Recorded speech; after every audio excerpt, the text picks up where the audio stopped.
I always thought that Bonnie and I had a stable relationship. We got married when we were young, full of ambition and hopes for the future. She was my support, and I was her support. We built our little world, step by step. In this world there was work, evenings with friends, trips to the countryside, carefree weekends, and of course, plans for the future. Everything seemed right. But, as it turned out, rightness can be illusory. The first few years of our life together flew by. We were happy, or at least I thought so. As time went on, however, something changed. I couldn't tell what it was. It wasn't something obvious that I could point a finger at. It was more a feeling that everything was going by inertia, that our relationship had become some kind of background, a routine in which the vivid emotions had disappeared. At first, I put it down to work. We were both busy. I spent long hours in the office, and she was building her career. We rarely saw each other during the day, and in the evenings we were sometimes so tired that our only communication was a short exchange of phrases before going to bed. But at the time, I thought it was only temporary. I believed that if we only had a little free time for each other, everything would go back to normal. But the free time came, but the change in our relationship did not. We became even farther apart, and more often I found myself thinking that I didn't understand what was going on in Bonnie's head. It became difficult to talk to her. Our conversations turned into one-word answers, and any attempts to broach anything more serious ended in excuses. Sometimes I would sit at home, waiting for her, wondering what could have gone wrong. But when she came home from work, she didn't show the slightest interest in how my day had gone. She didn't seem to care at all about what was going on in my life, and that really hurt. I tried to convince myself that I was just overanalyzing, that we were probably going through the usual slump that happens in long-term relationships. However, this void that had developed between us was becoming more and more palpable. We almost stopped talking. At first, our conversations became short, stilted.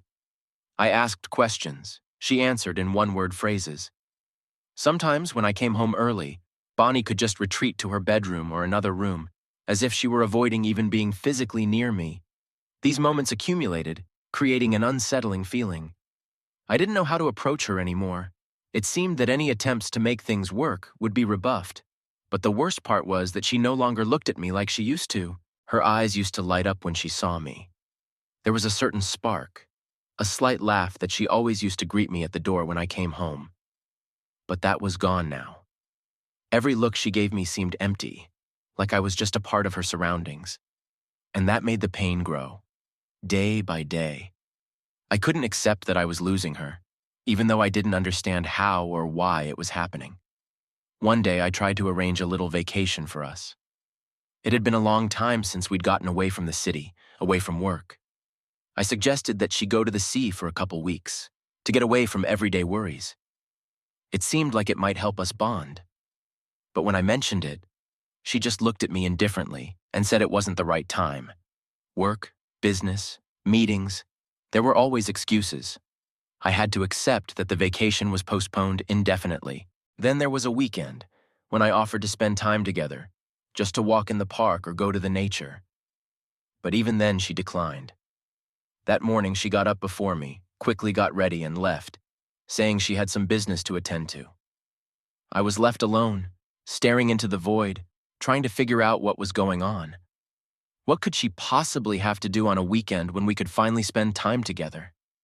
These thoughts kept me on my toes.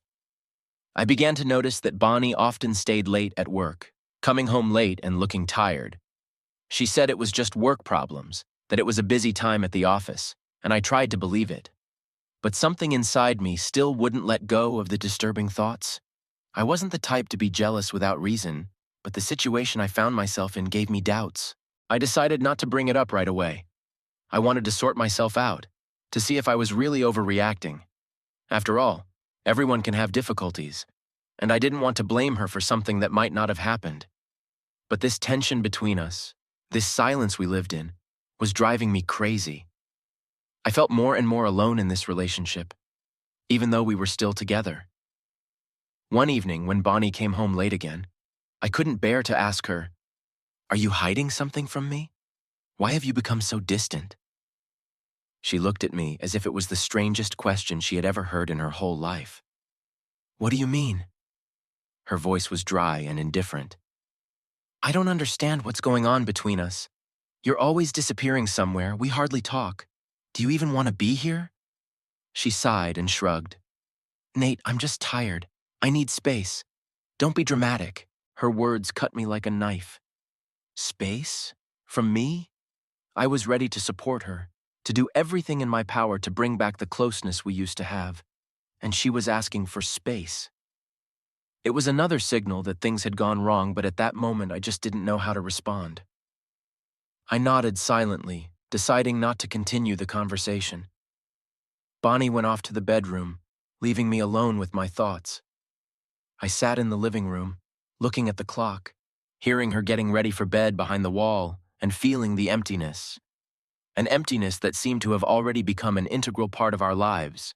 Over the next few weeks, I continued to live with this feeling of misunderstanding and anxiety. Every day, like a schedule, Bonnie left early, returned late, and our conversations were still as short and empty. We lived in the same house, but it felt as if there was an invisible wall separating us. Every night when she came over, I hoped that maybe tonight something would change, that she would talk about what was bothering her. But it never happened. One evening when Bonnie came home late again, I decided to cook dinner. It was my way of showing her that I cared, that I was still trying. I thought that having dinner together could be the first step to rekindling communication between us. I lit candles and tried to create a cozy atmosphere, hoping she would appreciate it, and something in her behavior would change. When she entered the house, I immediately noticed the tiredness on her face. She barely looked at me, threw her bag on the couch, and sat down at the table as if she didn't care about what was going on. I smiled at her, trying to ignore her frown, and offered her a glass of wine. "How was your day?"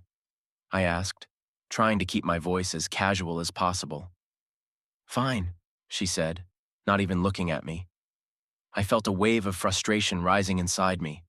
All of this, my efforts to do something for us, didn't seem to matter to her. There was no gratitude in her eyes, no desire to hold a conversation. I sat across from her, watching her mechanically eat, and couldn't figure out what I was doing wrong. After a few minutes of silence, I decided to speak. "I've noticed that you've been staying late at work a lot lately. Is that okay?" She looked up at me, but there was no surprise or concern in her gaze. "Yeah, it's just a lot of work. It's not a big deal." Her answer was so indifferent that I had no doubt. Something was going on, but I still didn't know how to discuss it with her, not wanting to cause conflict. I wasn't sure I was ready to hear the truth, whatever it was. "Maybe you should get some rest. We could go somewhere together for the weekend, just to unwind," I suggested, trying to offer a compromise. She just shrugged. "Not now, Nate. I have so much to do, maybe later."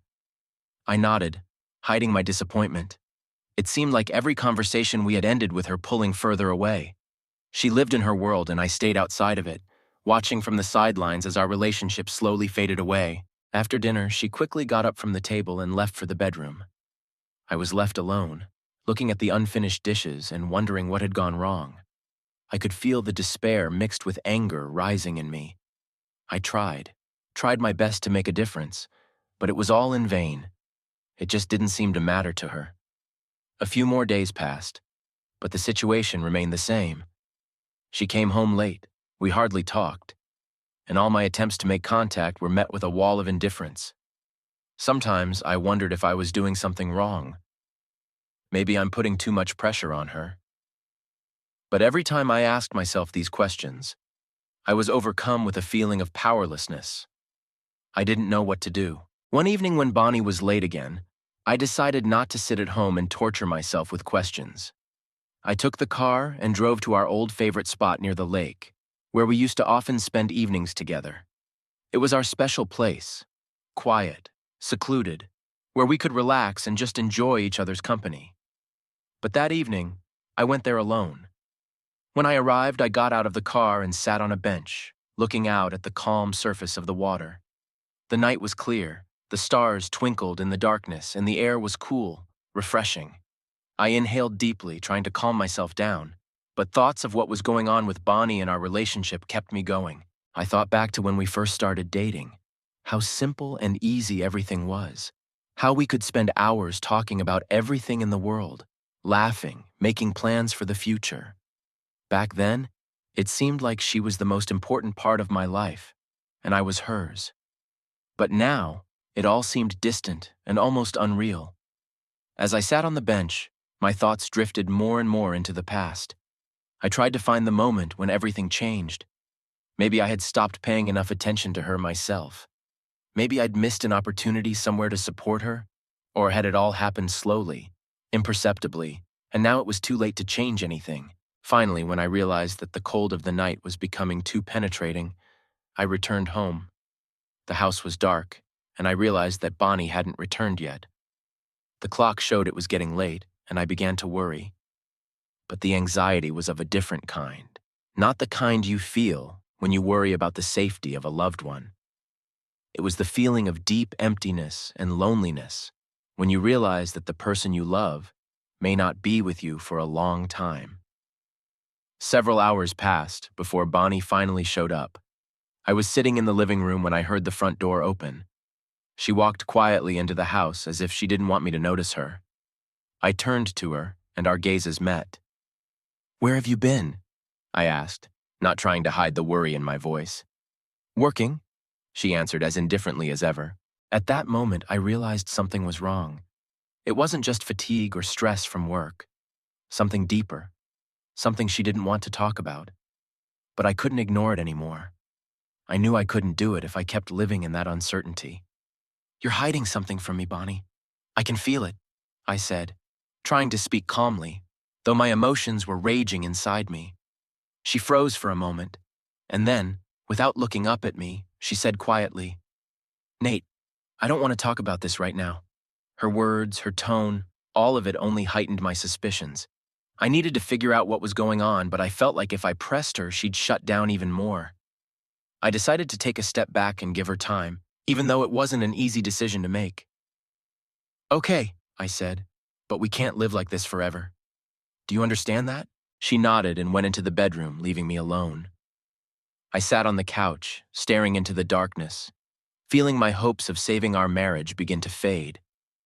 For the next few days, I walked around like I was in a fog. Every little thing reminded me that something was wrong. Bonnie and I continued to live side by side, but as if in parallel worlds. She was avoiding conversation, coming home later and later, and though I tried to be patient, I was already seething with anger. I couldn't shake the feeling that I was losing her, and she wasn't even trying to stop it. Finally, one evening when Bonnie was late again, I couldn't stand it. I was home alone, and I couldn't find a place to be. All day long, the thought that she was hiding something important kept me in suspense. I started going over different scenarios in my head, but each one only drove me further into a corner. I knew it was time for a serious conversation. When the clock struck 11 and I heard her quietly open the door, something inside me exploded. I got up from the couch and made my way over to her before she could go into the bedroom. "Bonnie," I started, and my voice was harder than ever. "We can't live like this anymore. We need to talk." She didn't seem to expect my pressure. She turned around slowly and met my gaze, but there was no surprise or concern in her eyes. Just a kind of tired doom, as if she'd known for a long time that this conversation was inevitable. "What do you want to talk about, Nate?" she asked with a slight note of irritation in her voice, as if the very existence of this moment was weighing on her. "About us," I answered. "About what's happening to us. You've changed, and I can't ignore it anymore." She turned away as if she were going to walk away, but then she stopped and looked at me. "I'm different?" she asked me again. "Maybe you're the one who's different, Nate. When was the last time you paid any attention to how I felt?" Her words startled me. I hadn't expected her to turn things around so dramatically. I'm the one who's been trying to make things work, trying to get back what we used to have. And she acted like she didn't care. "I've always paid attention to you, Bonnie," I said, trying to hold back my growing irritation. "But lately you've been acting like you don't care about anything. You've been withdrawing, avoiding me, leaving the house without telling me where. You don't even try to talk to me." She sighed, like she didn't have the energy for this conversation anymore. Nate, maybe you should just stop trying to control everything. Not everything can be fixed, she said quietly, but coldly. I felt something snap inside me. Her words sounded like she'd already made some decision I didn't even realize I'd made. I couldn't believe it. After all, this was our life, our marriage that we had spent years building. How could we let it go so easily? Fix it? I echoed, not believing what I was hearing. Are you saying that everything is already lost? Bonnie didn't answer right away. She stood silent, not looking at me, as if gathering her thoughts. And then, almost emotionlessly, she said, I don't know, Nate. Maybe I do. The words seemed to pass through me like an icy wind. I felt the world around me begin to crumble. How could it be?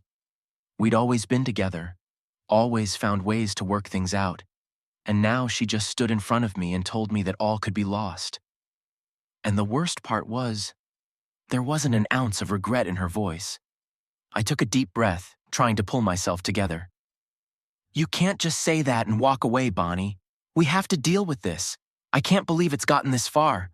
Please tell me what's going on. What did I do wrong? She looked at me with a long, hard stare that held no pain or sympathy.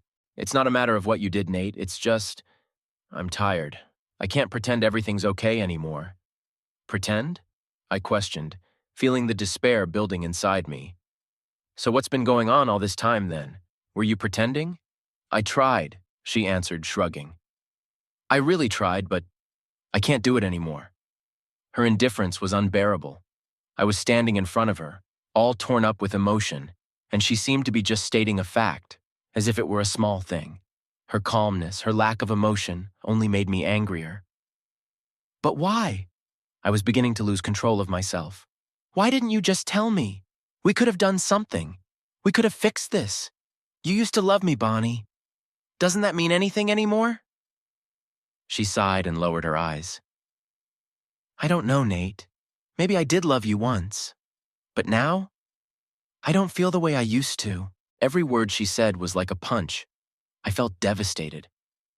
Everything I thought was important, everything I'd built was an illusion.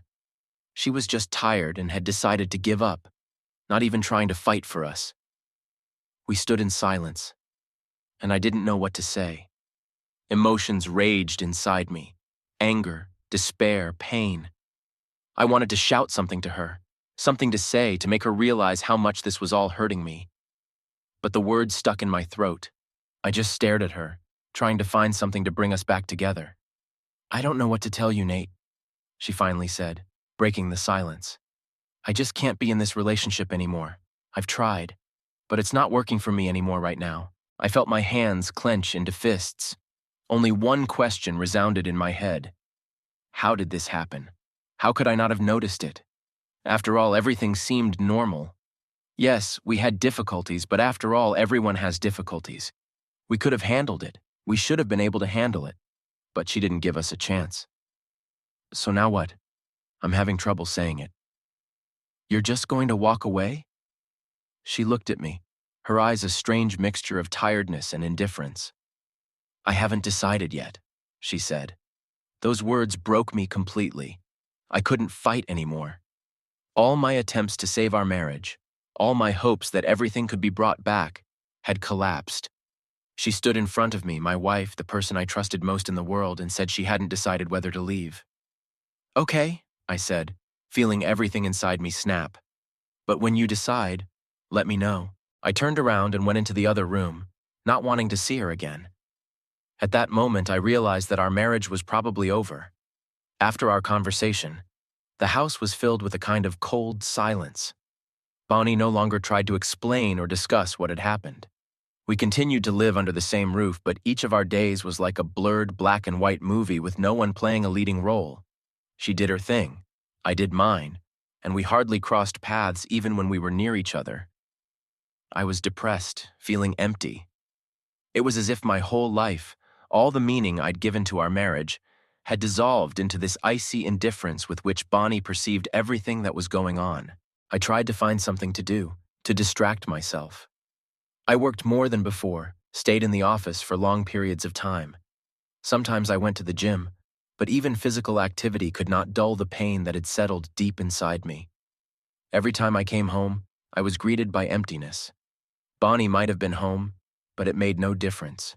She was sitting in another room, minding her own business, as if our past had long been erased from my memory, as if nothing important existed between us anymore. I kept trying to figure out how it had come to this. What had I done wrong? We used to be happy. Sure, like any couple, we had our struggles, but it all seemed temporary. I always thought we'd work it out. But now I could see that it didn't matter to Bonnie anymore. It was as if her heart had closed to me a long time ago. One night, I decided I had to try to talk to her again. I couldn't give up so easily, even though something inside me was already telling me that all was lost. I found her in the kitchen. She was cooking dinner, unaware that I was watching her. I walked in and leaned against the door jamb, trying to find the right words. "Bonnie," I began quietly. She didn't answer right away, but after a moment she cast a glance over her shoulder and asked, "What?" Her voice was flat, emotionless, like she was waiting for something boring, and it made it even harder for me to start this conversation. "We need to talk. A normal conversation, without recriminations," I said, trying not to show how hard it was for me. She turned to me, wiped her hands on the towel, and shrugged slightly. "About what?" she asked, and I heard that awful indifference in her voice again. "About us, Bonnie," I breathed out, feeling my strength draining away. "We can't go on living as if we're not here. You haven't been with me for a long time, and I can't take it anymore." She was silent for a moment, and then sat at the table, staring at her hands. "I don't know what you want to hear, Nate," she said finally. "I've already told you everything. I'm tired. I can't pretend anymore. But that can't be all." I could feel the desperation boiling up inside me. "We can try to fix this. I can change if that's what it takes. Just tell me what's wrong." She sighed quietly and shook her head. "You can't change anything, Nate. I just don't feel the way I used to feel anymore. And I don't think that's going to change." Those words stabbed through me like a knife again. I looked at her, and it was hard for me to understand how someone who had once been everything to me could say it so calmly, so emotionlessly. "What if you could still feel?" I asked, feeling my last hope begin to fade. "What if we could find a way to get back everything we had?" She looked up at me, and something strange flashed in her eyes. Something I couldn't quite put my finger on, but it made me uncomfortable. "Nate," she said slowly, as if weighing each word, "it's not about what was. It's about what is now. And now I can't go back to what was." I looked at her, and puzzles began to form in my mind that I hadn't wanted to put together before. Her delays, her cold responses, her lack of interest in me. Suddenly, the thought that had always been hovering somewhere, but I stubbornly refused to acknowledge, came sharply and painfully in front of me. "Are you seeing someone?" I asked, not believing I was actually saying it. She looked at me silently, and in that minute I realized I'd hit the mark. Her silence was the answer. "Bonnie, did you cheat on me?" My voice trailed off, and I was afraid of how vulnerable I was to this truth. She didn't answer right away, but then, without taking her eyes off her hands, she said quietly, "Yes." I felt the ground fall away from under my feet. The word, spoken almost in a whisper, hit me with such force that I didn't immediately know how to react. I'd always suspected something, but until the last minute I'd hoped it wasn't true. And now she'd confessed, and it was even worse than I'd imagined. "How long had this been going on?" I asked, though it probably wasn't the best question. She lowered her eyes again. "A few months." I turned away from her, trying to gather my thoughts. It felt like the whole world had turned upside down. I'd thought we were just going through a rough patch, that it was temporary.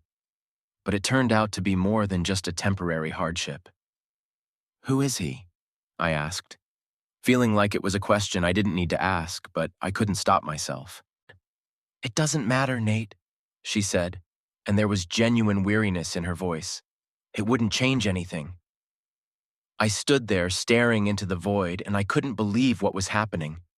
My wife, the woman I had lived with for so many years, was just sitting in front of me and confessing to cheating on me. And the worst part was that she didn't seem upset or depressed by this fact. She seemed almost calm, as if it was all a foregone conclusion. "So that's it?" I asked quietly. "Is this the end?" She looked up at me and nodded. "I think it is, Nate. We have to end this." I didn't know what to say. I didn't know how to go on living with it. Everything was mixed up in my head. The pain, the anger, the despair. I felt lost. It was like everything I knew about life had suddenly disappeared. "How can you be so calm?" I suddenly burst out. "Do you realize you just ruined everything we had?" She looked at me, and there was no regret or guilt in her eyes. "I'm tired of all this, Nate," she said quietly. "And frankly, I've been tired of it for a long time." I didn't have anything to say to her. I just walked out of the kitchen, leaving her there alone, and went into our bedroom, which no longer felt like our place. I lay on the bed and stared at the ceiling, trying to find some explanation, something that would give me the strength to go on with my life. I didn't sleep that night. I kept trying to figure out how it had come to this. How could I not see that everything had fallen apart? How could I have been so blind? I woke up the next morning with a heavy feeling in my chest. After that conversation with Bonnie, everything had finally become clear, but that didn't make me feel any better. I lay in our bed, feeling like a stranger in my own home. The feeling that my whole life had fallen apart never left me, and I didn't know what to do with that knowledge. We'd lived together for so many years, and now it was all falling apart because of her cheating. Bonnie acted like nothing had happened. She got up before me, made herself breakfast, and left for work without saying goodbye. Even her eyes didn't linger on me. Everything that had once bound us together seemed to disappear overnight. I thought that at least after our conversation she would feel something. Guilt, regret, some remorse. But her indifference was another blow to me. I stayed home, unable to pull myself together and go to work. My mind was spinning with thoughts of what to do next. Every time I tried to figure out how we got to this point, the pain of her cheating came in a new wave. I felt broken and cheated.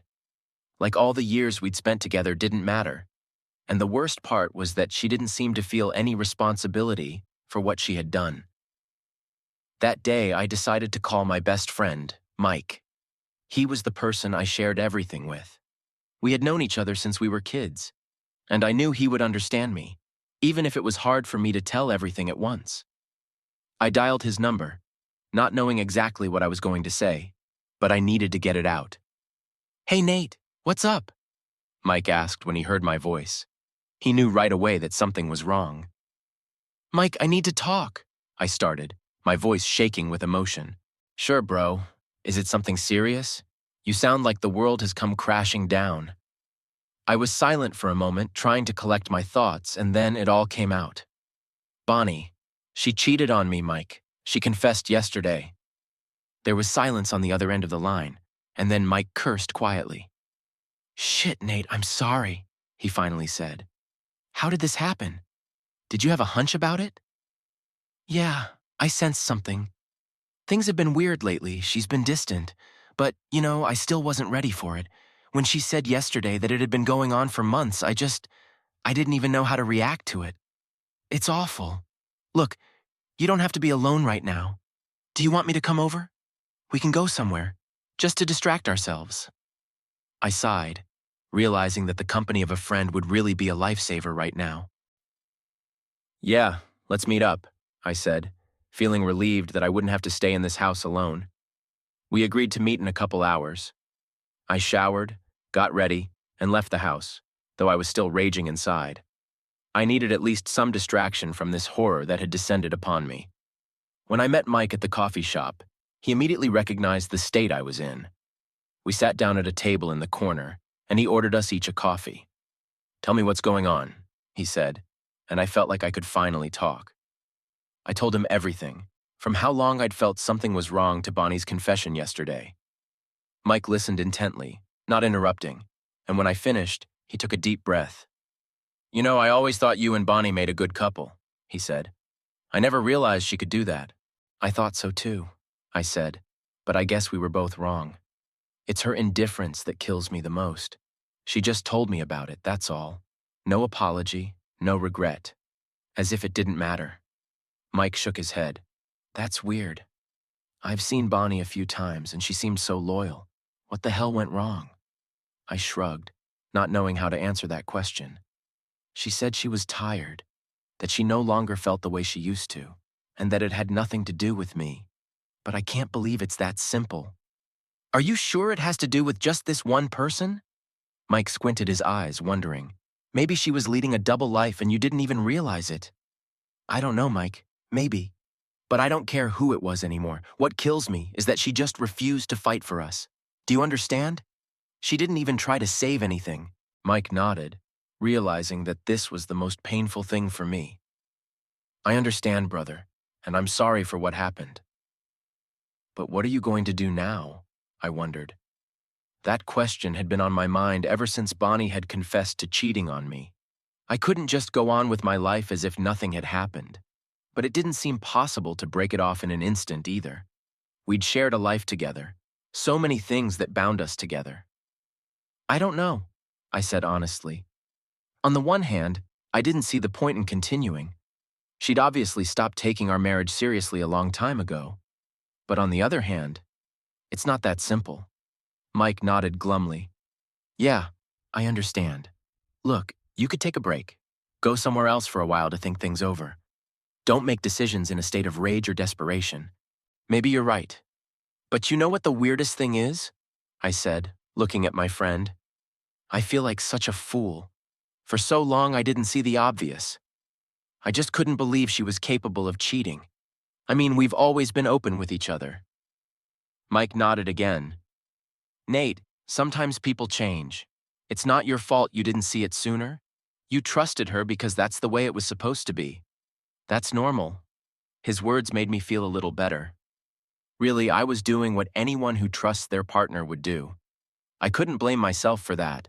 But now that the truth was coming to the surface, I had to accept reality as it was. We spent a few hours in the cafe discussing everything that had happened, and it gave me a chance to let go of the tension a little. Mike was right. I needed time to process everything, and I shouldn't rush into decisions. When I got home, Bonnie wasn't there yet. I sat on the couch, staring in silence at the walls, which suddenly seemed foreign. Everything in our apartment reminded me of her. Every little thing, every single thing was connected to her, to our moments together, to something that no longer existed. I sat alone for a long time, pondering Mike's words. Maybe really, I needed to get away, at least for a while, just to figure out what to do next. I had a tough decision ahead of me, and I had to be ready for it. Later that evening, I heard Bonnie come home. She walked past me without saying a word, as if I was invisible. That coldness of hers killed me more than anything. Her indifference hit my nerves harder than any other action. I looked at her, but I no longer recognized the woman I had lived with for so many years.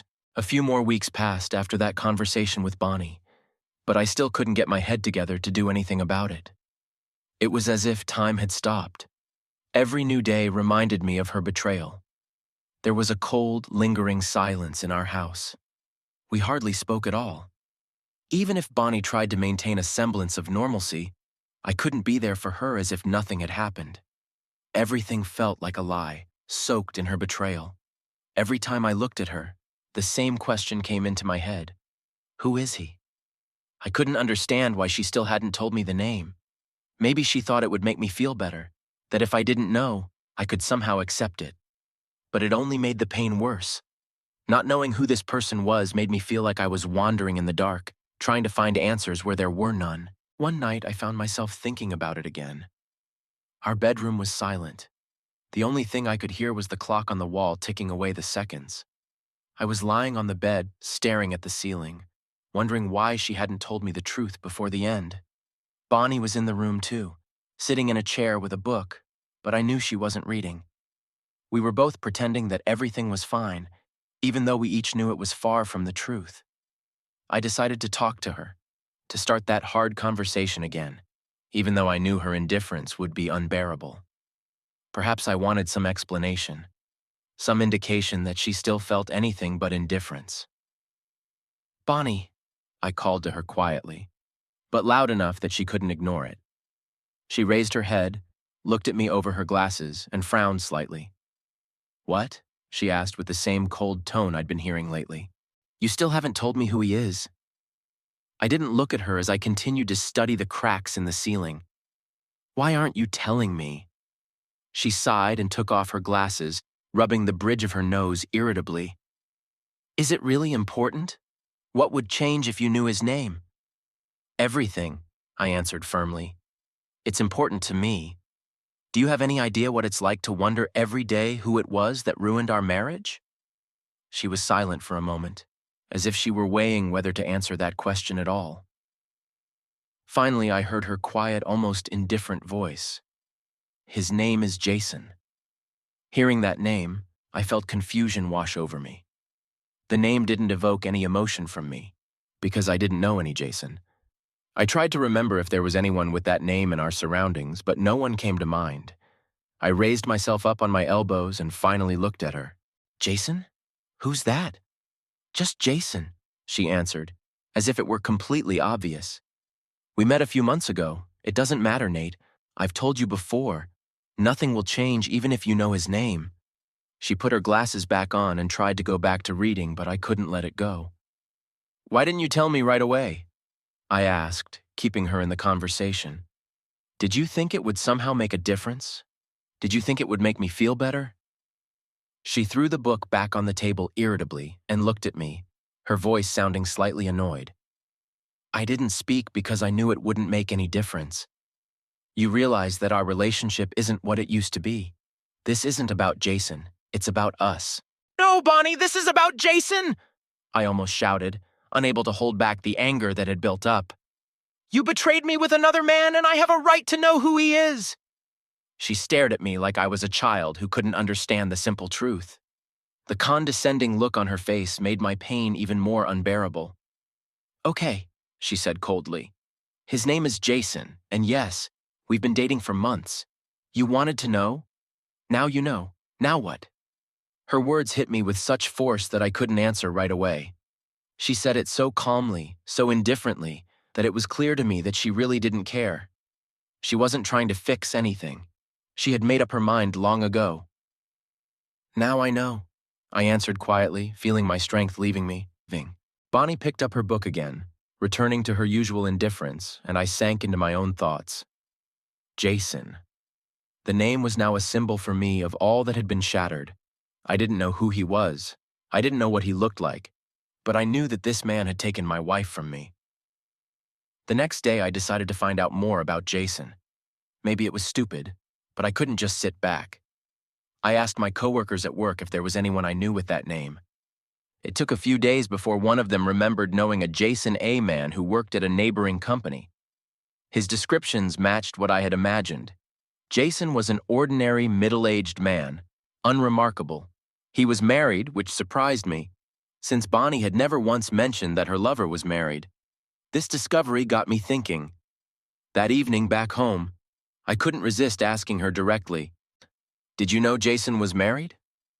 She slowly lifted her eyes from the book and looked at me in surprise. "What?" she asked, clearly not expecting the question. "Jason is married, Bonnie. Did you know that?" For a moment, I saw the confusion slip across her face. She clearly wasn't prepared for this turn of events. It was the first time I'd seen any emotional reaction on her face in a long time. "He's married?" she asked, not believing her ears. "Yes, he's married. He has a family. You didn't know?"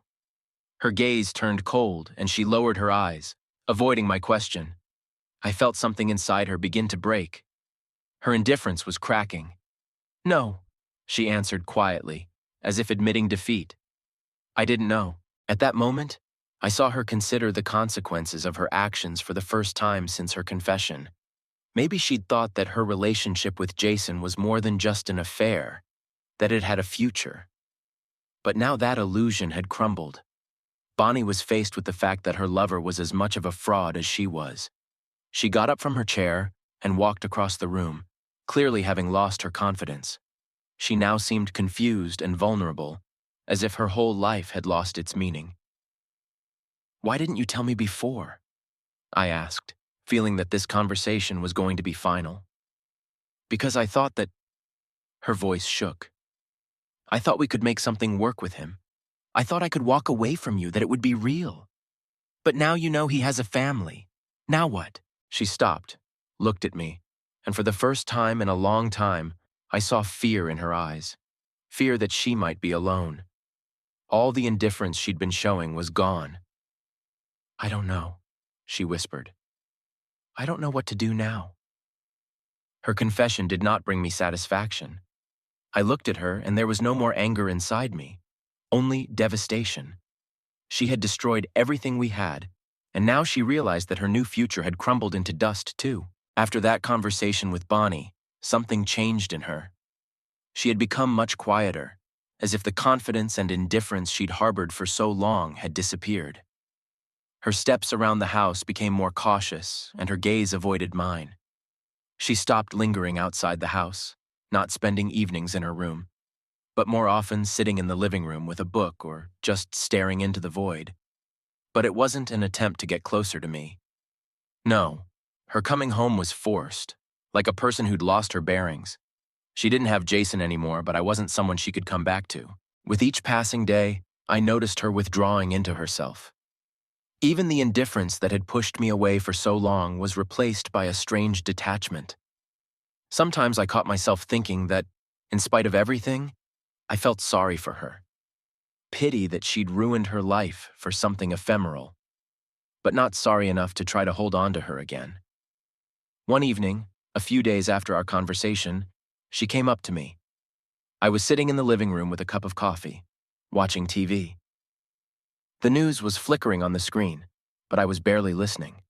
Bonnie stood at the door, her gaze aloof, as if she'd been hesitant to approach for a long time. It was the first time she'd ever taken the initiative to talk. Nate, she began quietly, treading carefully over her words. Can we talk? Her voice was so unaccustomedly calm that I didn't even react at first. It was a completely different tone, not the cold and indifferent voice I'd grown accustomed to over the past few months. I looked at her, surprised by her request.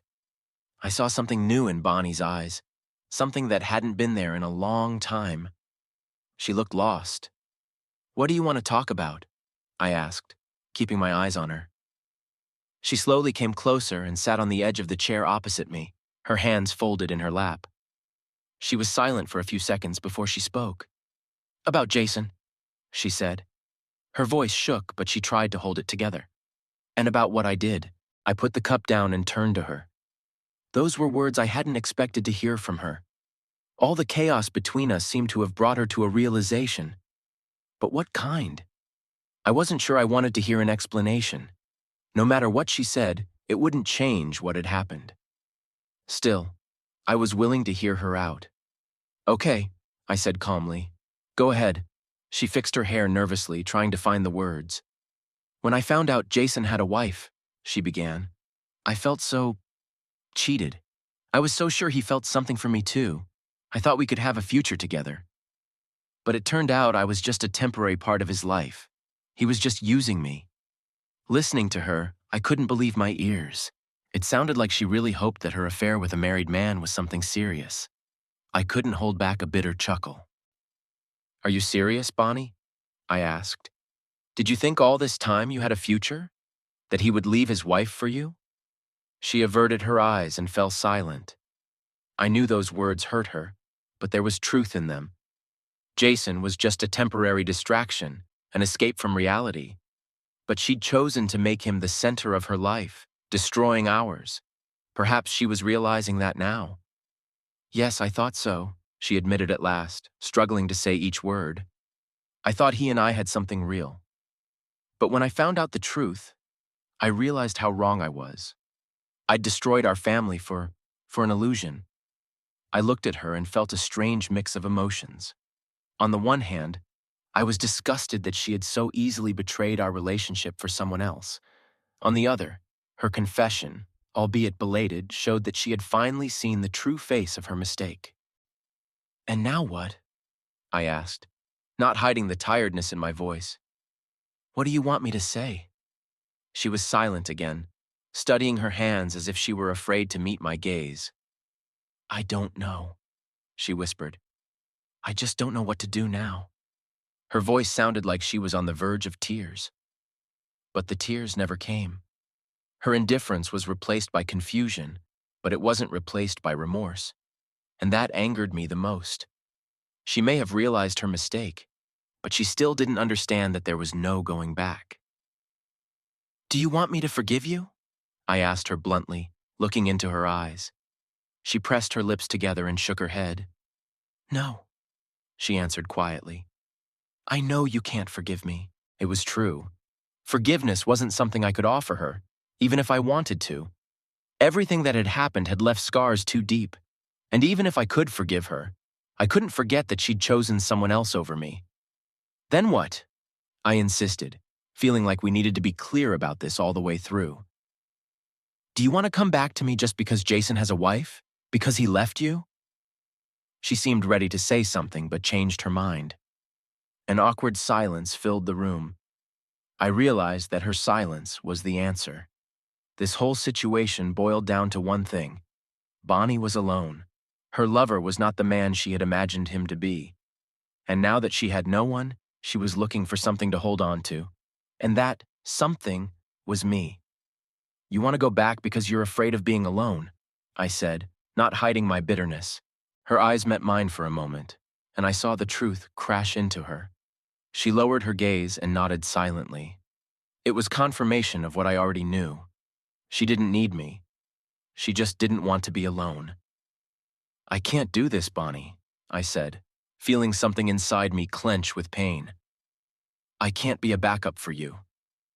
She didn't answer, just sat across from me, clutching her hands together as if trying to hold something inside. I knew this conversation was our last chance, if you could even call it a chance at all. But in that moment, I realized it was already over. "You ruined everything we had," I said quietly, more to myself than to her. "And now that you realize you made a mistake, you want to go back. But I can't accept that. I can't forgive you because it's not forgiveness. It's fear of being alone." She flinched at my words, but said nothing. I realized she had nothing to say. She had realized her mistake, but that realization had come too late. Finally, she stood up, slowly and heavily, as if each step was an effort. She didn't look at me anymore. She just turned around and headed for the door. "I'm staying with a friend," she said without turning around. "I don't know for how long." I nodded, realizing that this was her leaving. Not physical, but emotional. Our marriage, our past, it was all gone with her. She walked away, leaving the door slightly ajar. I sat in silence, staring at that crack in the door, feeling the pain of loss finally fill everything inside of me. This was the end of our marriage, the end of all the hopes I still held. After Bonnie left, I was alone in an empty house that now seemed alien and cold. The days dragged slowly, turning into weeks. I tried to return to normal life, but every corner of our house reminded me of her, of our life together, which was now ruined. I immersed myself in my work, trying to occupy every minute to avoid thinking about what had happened. My friends tried to support me, to get me out of the house, but I increasingly refused their invitations. I felt like I couldn't pretend to be normal in the company of other people. A month after Bonnie left, I got a message from her. It was short and dry. "I'll pick up the rest of my stuff on Saturday at 2 o'clock in the afternoon. Be home." No emotion, no explanation, just a business notice. Business. When she arrived, we hardly spoke. Bonnie methodically gathered her things without paying any attention to me. She moved about the house as if I wasn't here, as if I were a ghost, invisible to her. I stood in the doorway, watching her pack her life into a few boxes, and felt something inside me finally break. The next few months passed like a blur. I tried to move on, but the feeling of loss wouldn't let me go. I sold our house, unable to live amongst the memories anymore. I moved to another city, hoping the change of scenery would help me start fresh. In the new place, I tried to build a new life. I found a new job, met new people. But there was an emptiness inside me that nothing seemed to fill. I no longer believed in love, no longer believed in the possibility of building a strong relationship. Bonnie's indifference left a deep scar on my soul. A year passed. From mutual acquaintances, I learned that Bonnie lives in another city and seems to be happy. She didn't ask about me, wasn't interested in my life. I ceased to exist for her the moment she closed the door of our house behind her. This news did not bring me relief. I realized that I still couldn't let go of the past, while for Bonnie, our relationship was just a chapter that she had regretfully turned over and forgotten. One evening, sitting in my new apartment, I pulled out the only photograph I had saved. In it, Bonnie and I were so happy, full of hope for the future. I stared at that image for a long time, trying to understand how we came to where we are now. In that moment, I realized the bitter truth. My life was frozen in place, while for Bonnie I had never been anything more than a temporary episode. She had no regrets, no remorse. To her, I was just another page she turned without hesitation. I sat alone in the silence of my new apartment, holding a shard of a past that no longer mattered to anyone but me.